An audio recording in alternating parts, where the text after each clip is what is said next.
Como si fueran necesarias más pruebas de que el 2020 se perfila como un año interesante, echa un vistazo a algunas de las palabras más populares del año. Primero fue distanciamiento social, luego aplanando la curva y ahora es inmunidad colectiva. Pero, ¿qué es la inmunidad colectiva? ¿Significa que todos necesitamos infectarnos para ser inmunes? Echemos un vistazo a lo que dicen los expertos y expliquemos la inmunidad colectiva al COVID-19. En pocas palabras, la inmunidad colectiva es lo que sucede cuando una parte importante de la población es inmune a una infección, lo que ralentiza o detiene la propagación. La inmunidad colectiva no se trata de proteger a cada persona, sino de prevenir un brote general de infección. La inmunidad colectiva significa que cada persona que contraiga la infección no podrá contagiarla a otros o siquiera a alguien. Cuantas más personas sean inmunes a la infección, se propagará con menos facilidad en la población general.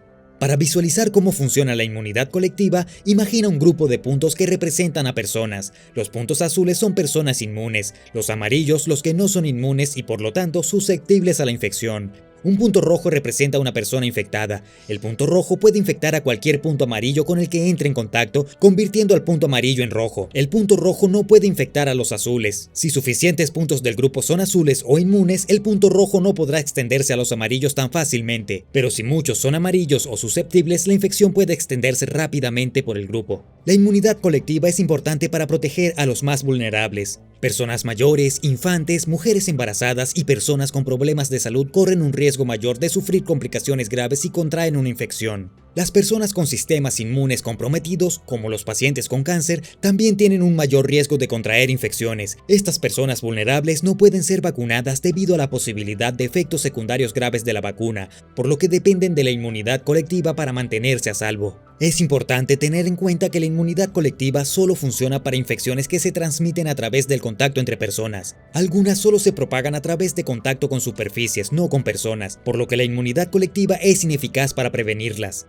Por ejemplo, puedes contraer una infección por tétanos al pisar un clavo viejo y oxidado, pero no podrás contagiar a otros con los que estés en contacto, por lo que la inmunidad colectiva es irrelevante. Para infecciones que sí se propagan de persona a persona, como el COVID-19, una vez que un determinado porcentaje de la población es inmune, su capacidad de propagación se ralentiza o detiene. El porcentaje exacto de personas que necesitan ser inmunes se llama umbral de inmunidad colectiva, y es diferente para cada infección y depende de cuán contagiosa sea. Algunas infecciones que no son muy contagiosas solo necesitan que cerca del 40% de las personas sean inmunes para evitar brotes de infección. Sin embargo, en la mayoría de los casos, el umbral de inmunidad es mucho más alto. Necesitamos que entre el 80 y el 95% de la población sea inmune para evitar la propagación de infecciones. Así que si el 80% de la población es inmune, eso significa que 4 de cada 5 personas que entren en contacto con el virus no se enfermarán y no transmitirán el virus a otros. El sarampión es un gran ejemplo de inmunidad colectiva en acción. Antes de 1963, infectaba de 3 a 4 millones de estadounidenses cada año y mataba entre 400 y 500 personas al año. Cuando se desarrolló una vacuna eficaz y se vacunó a una parte significativa de la población, se alcanzó el umbral de inmunidad colectiva y en el año 2000 el gobierno de Estados Unidos declaró que el sarampión había sido erradicado. Y sin embargo, de vez en cuando todavía escuchamos historias de brotes de sarampión localizados, como el brote de 2014 que vio a 52 personas infectadas después de que un adolescente neozelandés con la enfermedad visitara Disneyland en California. Lo aterrador del sarampión es que es extremadamente contagioso. Cada persona puede infectar a otras 10 o 15. Debido a que el sarampión es tan contagioso, también tiene un umbral de inmunidad colectiva alto. El 95% o 19 de cada 20 personas deben ser inmunes para evitar que se propague un brote. Cada vez que la población cae por debajo de ese umbral, ya sea porque no pueden vacunarse o porque deciden no hacerlo, el sarampión puede volver a propagarse de persona a persona.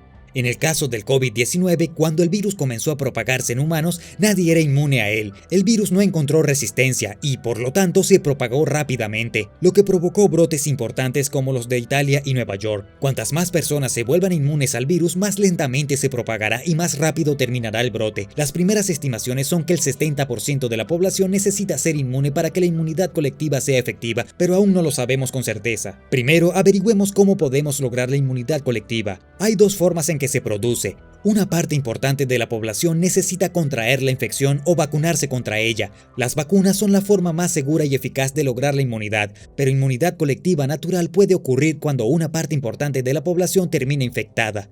En 2010, después de la pandemia mundial de la gripe porcina H1N1, investigadores de Noruega determinaron que casi el 60% de la población tenía alguna forma de inmunidad a la infección, y en muchos casos esto era el resultado de la inmunidad natural después de contraer la enfermedad. Olaf Hjugnes, investigador del Departamento de Virología del Instituto Noruego de Salud Pública, ha dicho que aunque muchos adquirieron la inmunidad a través de una infección, creemos que la vacunación puede haber sido responsable en su mayor parte. Aunque se desarrolló una vacuna contra el H1N1, la inmunidad natural ciertamente jugó un papel en ayudar a Noruega a lograr la inmunidad colectiva a la enfermedad. Entonces, ¿eso significa que deberíamos tratar de contraer el COVID-19 para que podamos terminar con esta situación? Bueno, no exactamente. Para descubrir por qué esa es una muy mala idea, veamos lo que dicen los expertos de Johns Hopkins sobre la inmunidad colectiva al COVID-19. Según la Escuela de Salud Pública Johns Hopkins Bloomberg, estamos muy lejos de lograr inmunidad colectiva al COVID-19. En base a los primeros datos sobre lo contagioso que es, los expertos estiman que el umbral de inmunidad colectiva para el COVID-19 es al menos del 70%,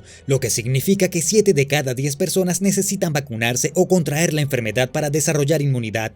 Ya que aún no tenemos una vacuna, la inmunidad natural puede parecer una muy buena alternativa, pero los investigadores son muy claros sobre el hecho de que la inmunidad colectiva natural no es la respuesta para vencer al COVID-19. En primer lugar, la inmunidad natural significa que las personas deben contraer la enfermedad para que su cuerpo tenga la oportunidad de desarrollar anticuerpos contra ella. Esto significa que pueden tener que enfermarse y experimentar síntomas, y eso puede ponerlos en riesgo de complicaciones. El COVID-19 es hasta 10 veces más mortal que la gripe común, e incluso personas jóvenes y saludables han sido casos graves e incluso fatales. Esa es otra razón importante por la que la inmunidad natural es peligrosa. Todavía no sabemos lo suficiente sobre el COVID-19 y el virus SARS-CoV-2 para saber con certeza cómo funciona la inmunidad natural. Todavía se están realizando investigaciones sobre cómo se propaga el virus y por qué algunas personas experimentan síntomas más graves que otras. Los investigadores ni siquiera están seguros de si contraer la infección realmente da alguna inmunidad contra infecciones futuras. Si el COVID-19 es similar a otros coronavirus que se han estudiado, enfermarse quizás proporcione algún nivel de inmunidad, pero solo durante meses o años, no de por vida. Los investigadores todavía están tratando de comprender cómo funciona la inmunidad, pero todavía no hay respuestas. Quizás la razón más importante por la que no podemos confiar en la inmunidad natural para alcanzar el umbral de inmunidad colectiva para el COVID-19 es por la enorme carga que supondría para nuestros sistemas de salud. Más rápido no es mejor cuando se trata de infecciones. Solo hay que ver al pasado, la gripe española de 1919, para ver qué sucede cuando la inmunidad natural se desarrolla a gran escala.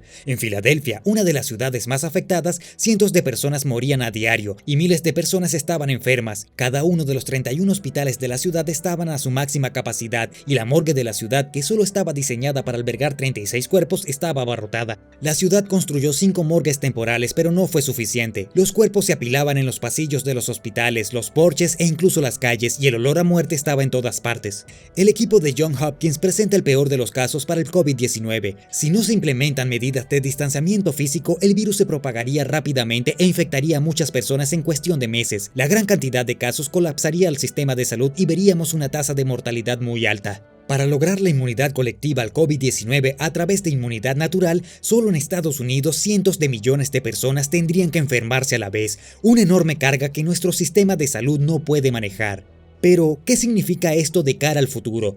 Bueno, sabemos que no deberíamos intentar contraer COVID-19 para acelerar la inmunidad colectiva, pero ¿cuánto tiempo tomará volver a la normalidad? Los investigadores también presentan el mejor escenario para contener la propagación del COVID-19. Si podemos mantener las medidas actuales de distanciamiento social, podríamos mantener o incluso reducir la tasa de infecciones y ganar tiempo hasta que se logre la inmunidad colectiva mediante una vacuna. Esto requiere que toda la población continúe cooperando y mantenga estrictas medidas de distanciamiento físico por hasta un año o más, y este es el mejor de los casos. El escenario más probable es algún punto intermedio. Quizás no es realista esperar que las personas mantengan distanciamiento social durante años, pero el equipo de investigadores predice que alguna forma de medidas de distanciamiento deberán estar en vigor durante al menos un año o más, y que la vida no será normal hasta que podamos desarrollar una vacuna. Pero también señalan que las cosas no siempre serán tan estrictas. A medida que las medidas de distanciamiento físico que ya estamos tomando comiencen a dar frutos y que más personas se vuelvan inmunes al COVID-19, veremos menos brotes como hemos visto hasta ahora en la pandemia. A medida que disminuye la tasa de infección, se pueden relajar algunas medidas. Si las tasas de infección comienzan a subir de nuevo, es posible que sea necesario reintroducirlas para controlar los brotes focalizados. Según el equipo de Johns Hopkins, no podremos depender de la inmunidad colectiva para mantenernos a salvo hasta que tengamos una vacuna, y eso aún está lejos. Los científicos trabajan para desarrollar una vacuna, pero lleva mucho tiempo crear, probar y producir en masa una vacuna segura y eficaz, e incluso más tiempo para vacunar a la población. Hasta entonces, las medidas de distanciamiento social y de higiene son las formas más efectivas para prevenir la propagación del COVID-19. Se necesita un esfuerzo de nuestra parte para contener la propagación del virus hasta que haya una vacuna y podamos lograr de manera segura la inmunidad colectiva. Ahora que sabes esto, ¿por qué no vas a ver nuestros otros videos? Son bastante interesantes, y ya que vas a estar atrapado en casa por un tiempo, al menos podemos mantenerte entretenido.